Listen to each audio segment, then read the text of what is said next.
Sorry for the technical difficulties we've been having, trying out some new things here. And, well, that's what happens when things are live. So, hey, hot mamas, have you ever gone to the gym and wondered what the heck to do first? Well, today I'm going to share with you how to start an exercise program and what to do before you get to the gym. So, stay tuned. Welcome, welcome, welcome to Crazy Sexy Menopause. I'm Betty Vargas, and I educate pre-peri and postmenopausal women on how to live more vibrantly through better applications of my 3 keys: mindset, meals, and movement.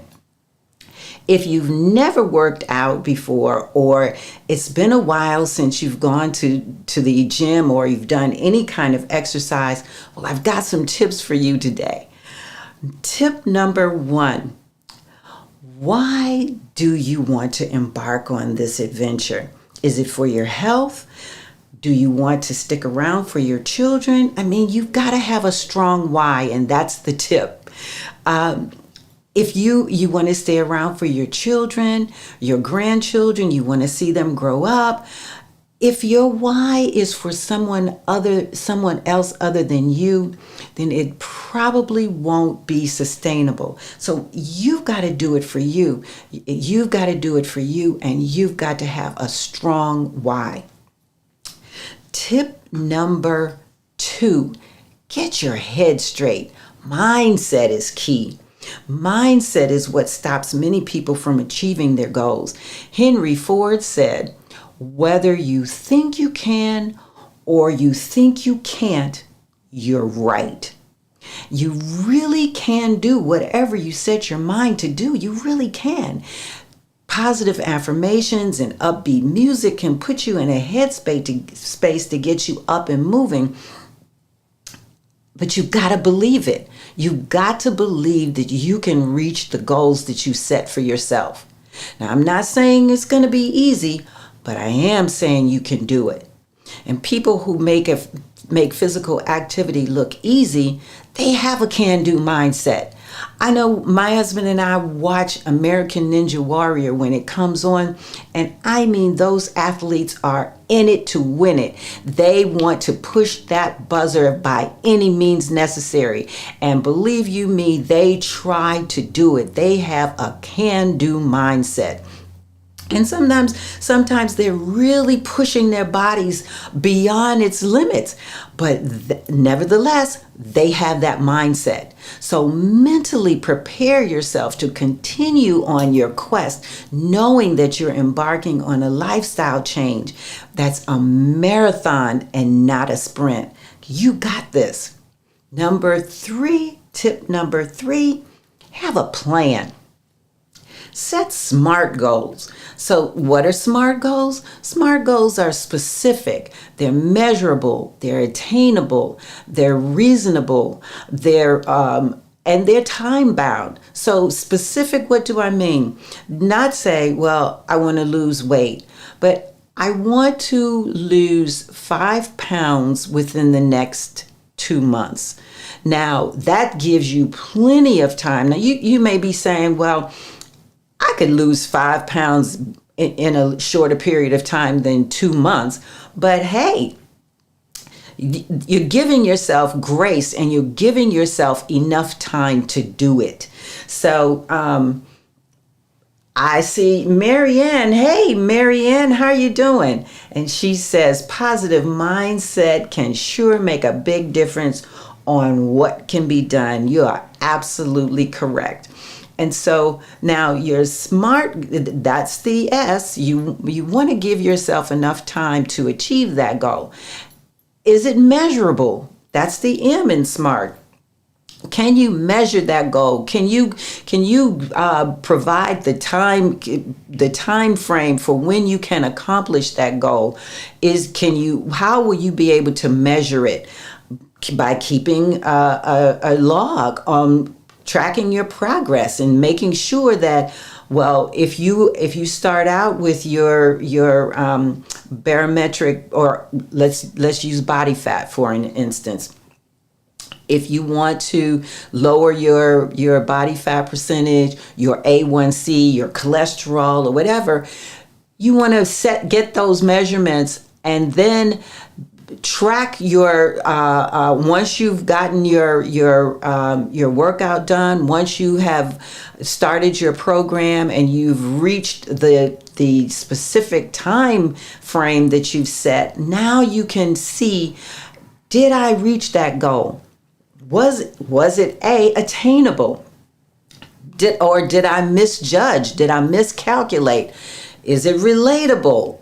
Is the R? Is it realistic? Is the R? So am I saying I want to lose weight, or I want to lose 50 pounds in the next week?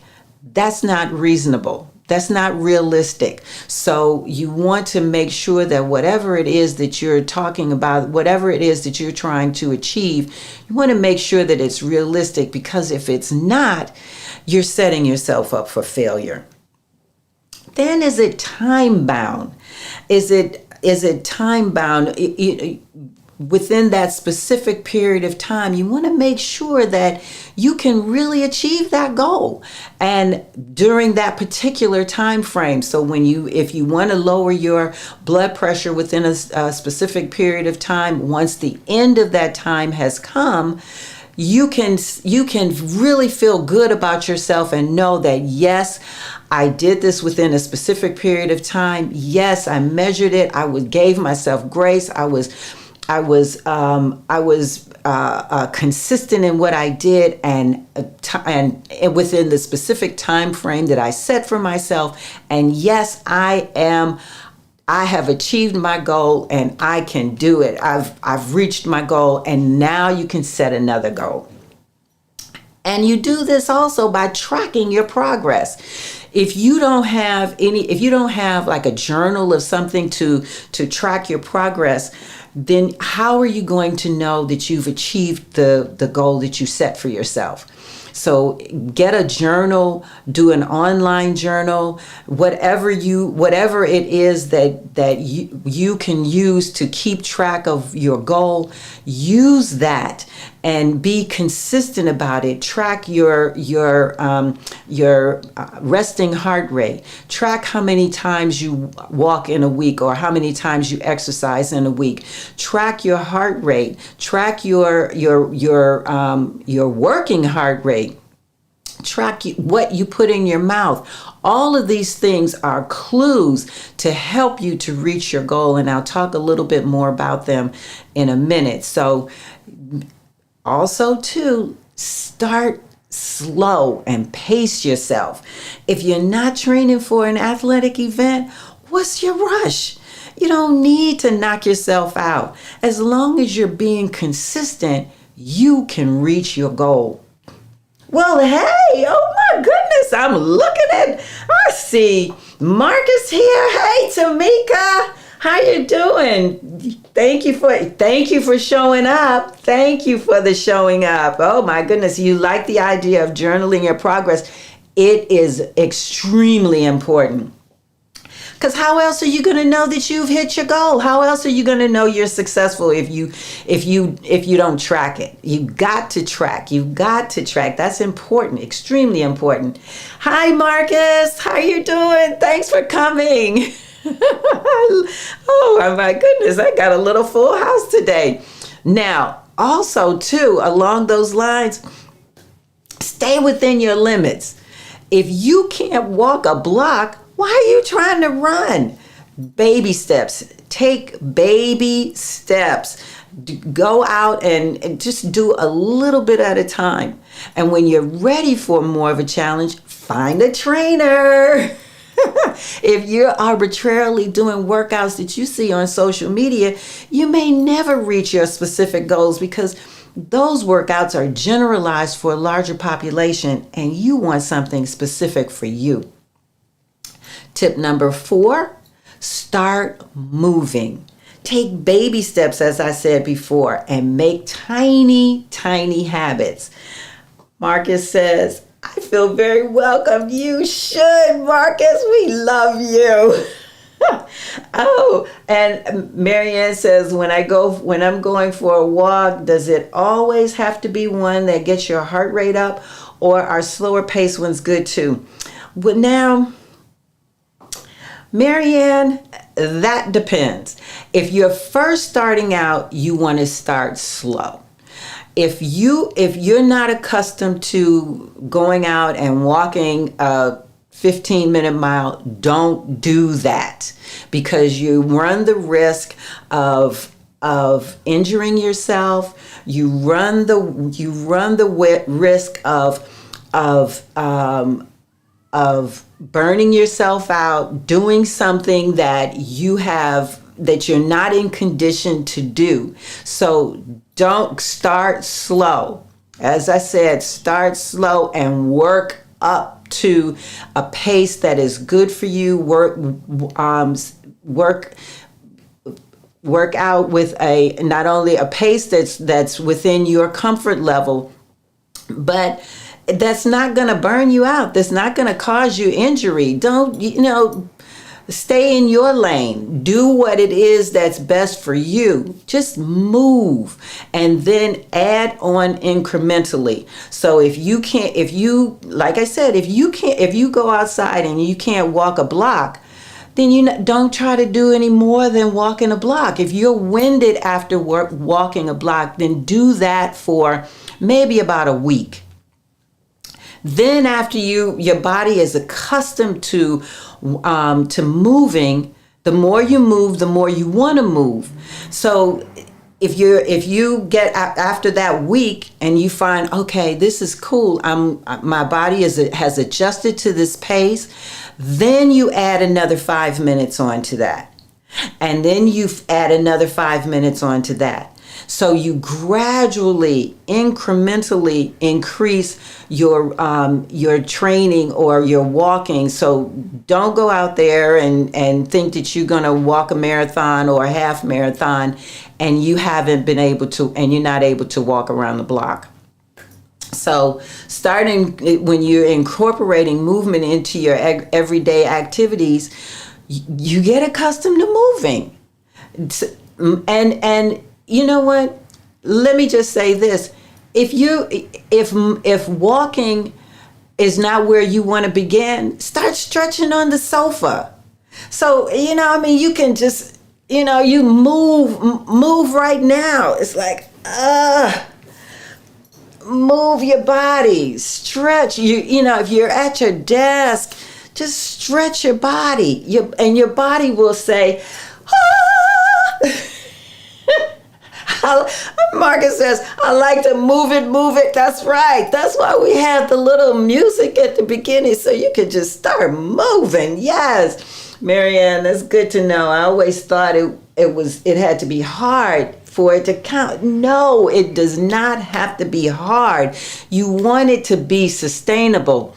If it's hard for you, you're not going to keep up with it, because you're going to think, oh my God, this is too much work. And that's one of the main problems with the mindset around exercise, is that people equate it to work. And it should not be work. It should be fun. Dancing is physical activity. If you like to hiking is a physical activity and it's fun. Swimming is a physical activity and it's fun. So do the things that you find that are fun and do that, but do it regularly. Marianne, my body is singing as I stretch. Yes. Absolutely. Mine is too, actually. I felt that.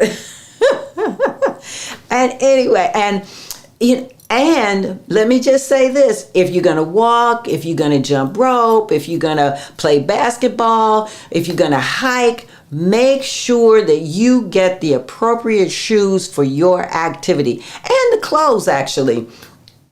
There are lots of different pieces of apparel now that are great for working out. And you want to focus on clothes that wick away moisture, that don't get, if you're working out in the cold, you don't want that. You don't want the clothes that are going to be cold on your body, because then you'll get sick, and you're walking around wet, and typically those are cotton pieces of apparel. But also too, in addition to the apparel, you want to get good shoes. So if you are, and let me just make an analogy. If you are playing basketball, you wouldn't buy tennis shoes. So, and one of the issues that I have with quote unquote walking shoes is that they really should be called strolling shoes, because they're not appropriate for actually walking.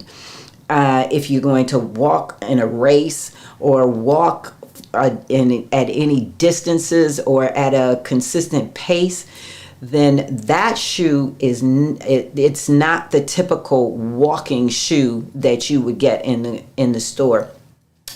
If you guys would like for me to do a video on walking shoes, let me know, because then I can go into that a little bit more in depth, so you have an idea of what kind of shoe and what to do, or what kind of shoe and where to buy it, and all of that. So let me know in the comments if that's something that would be of interest to you. Also, now when you start moving, once you start moving, like I said, get your body into movement mode. Start with like 5 minutes of stretch and 5 minutes of walking, and then adding more and more and more. And you can email me, because I do have a free walk sheet that you can get. Just go to my website, and I have a sheet that will give you some information on walking and my program. Oh, you're welcome. You're very welcome. So anyway, let me think. What else? Other ways to get moving. Take the stairs. Take the stairs instead of the elevator or the escalator. Now, my husband is an escalator. I'm putting him out there. I'm putting him on blast. He's an escalator person, and I am a stair person. He would take the escalator for the most part, and I am always on the stairs. And guess who makes it to the top first? I like that, Tamika. There you go. That's right. That's right. So take the stairs. Get those steps in. If there's a mall near you, go do mall walking. Say that 5 times fast. Do mall walking. That's a great way to get some exercise in, but it's really good if you don't stop in all the stores. Okay, so that's not the intention. Actually, when I was mall walking, we would go before the mall actually opened, before the stores opened. So there were no people to go around, and it was absolutely great. And it also works when the weather is inclement. So if you're in a climate where the weather is cold or extremely hot, mall walking is really great. Tamika, I like parking at a distance from stores. My hubby is like yours. He parks too close. I know. What is wrong with these men? But look, if they get out and they walk in the stores, that's some steps too. they getting a few of those steps in. So yes, that is exactly great. So anyway, what else? Let's see. So that brings us to tip number 5. Make healthier nutrition choices. I can't speak about this enough. And now it's really important because there are people now who are mentioning that you can't exercise away a bad diet. So, you know, nutrition is extremely important, and I know it's easier said than done, but remember your why. Remember your why, and when you go to the store, make a healthier choice.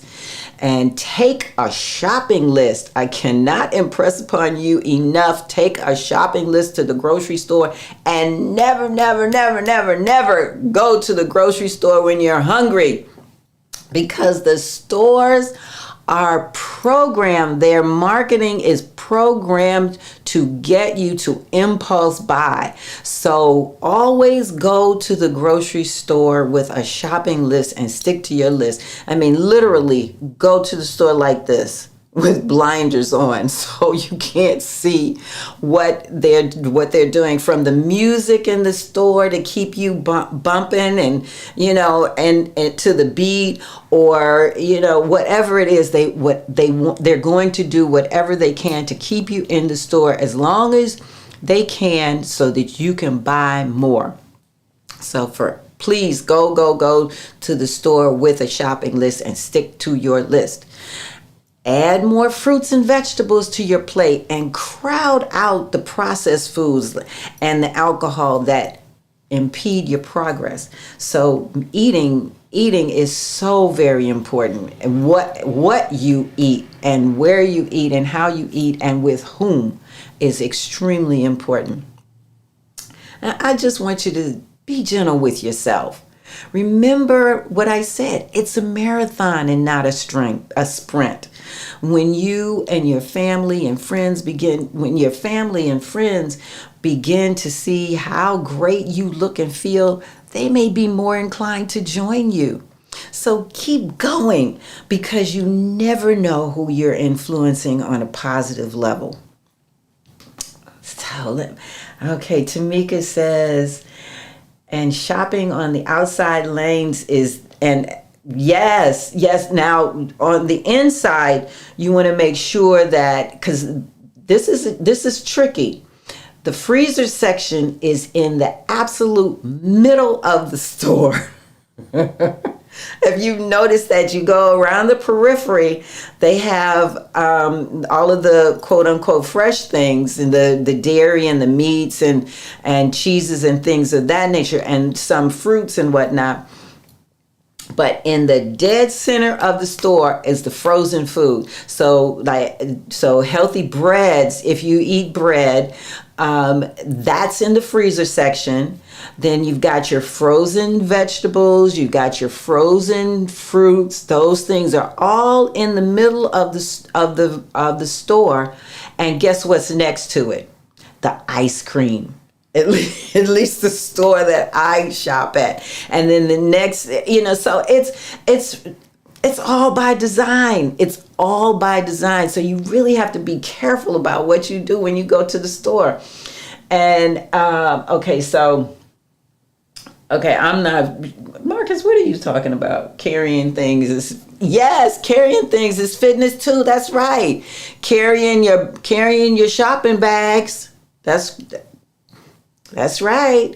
And let's see, what are you saying? Yes, sorry, typo. Only on the outside. Yes, absolutely. So we got you. We got you.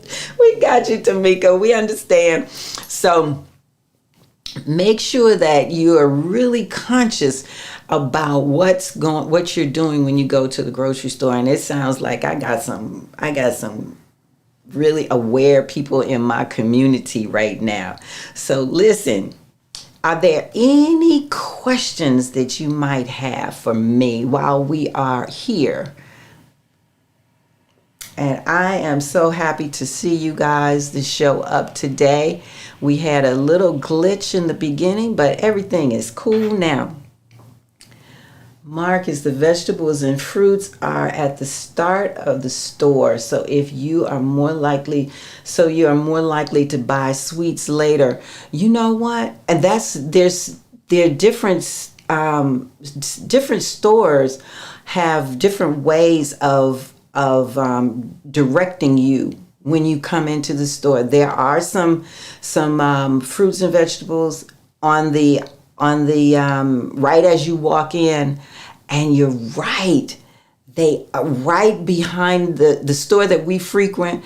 Right behind them is the deli section, and well, actually, before you get to the deli, it's it is the pastries. Oh my gosh.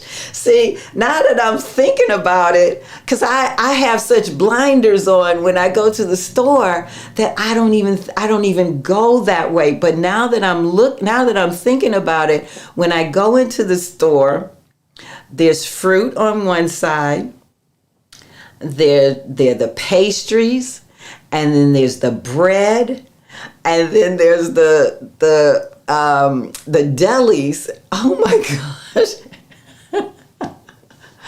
Do you see how they can get you? And then of course on the end cap, people think that at the beginning of the aisles, you think that those foods are on sale. They're not.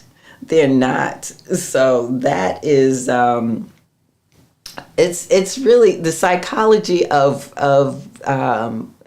the grocery stores is amazing. So the pastries are the first thing you see at our grocery stores. All those donuts. Oh my God. Yes, the donuts. And see, I have a sugar addiction. And while I haven't had sugar in a long, long time, I know this about myself. And so I can't look. Even if it does, I can't say that now. It's because I can look at it now and it not bother me. But yeah, pastries. Oh man. I know they can get you. And do I do virtual training? I do. Send me email me at Betty@Crazy Sexy Menopause, and and let's chat. So any more questions? Do you guys have any other questions for me today? No, I'm loving this conversation though, y'all, because now that I'm thinking about the grocery store, wow. It's really something. It's really something when you think about it, how the grocery stores are set up. And I knew this, but now that I'm thinking about it, when Marcus mentioned the sweets and the fruit, it's really true. It is really true. And so now Marcus, where are you at? Switzerland? Mini store? Because it's a global thing. Many stores bake bread on site because the smell makes you hungry. That's right. It's exactly correct. And you know that fast food restaurants have these what are the things that push the aroma out into the street. So if you have your windows down in your car, when you're riding by the fast food restaurant, you'll smell the aroma of the food from the fast food place. So if your taste buds or if your olfactory senses are not geared toward to dismiss those aromas, you'll head right into that fast food restaurant and get something. Thank you, Marianne. Hit the like button if you are enjoying my yes, the exhaust pipes. Thank you. I'm here working it out here. I'm working it out. But so yes, this is great. Exhaust pipes. Yes, thank you, Tamika. So you will, so anyway, we have gone over. party. And you know, Marcus, you know I like to party.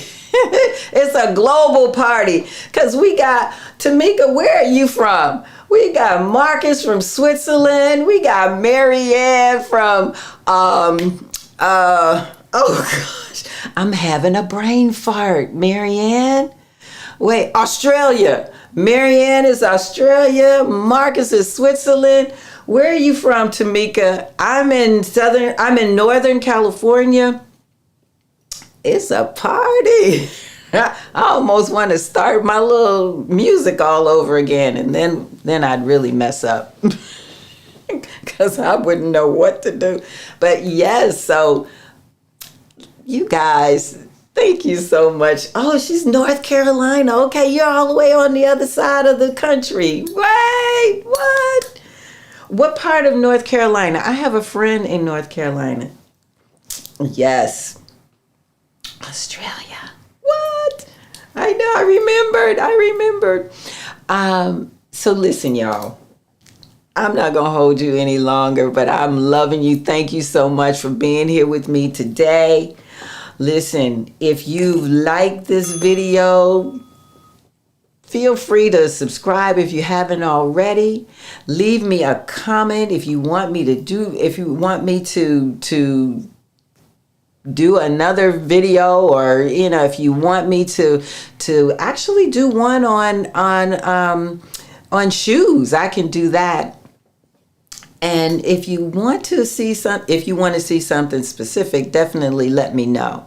So see you next time, and always remember, it's your life. Live it well.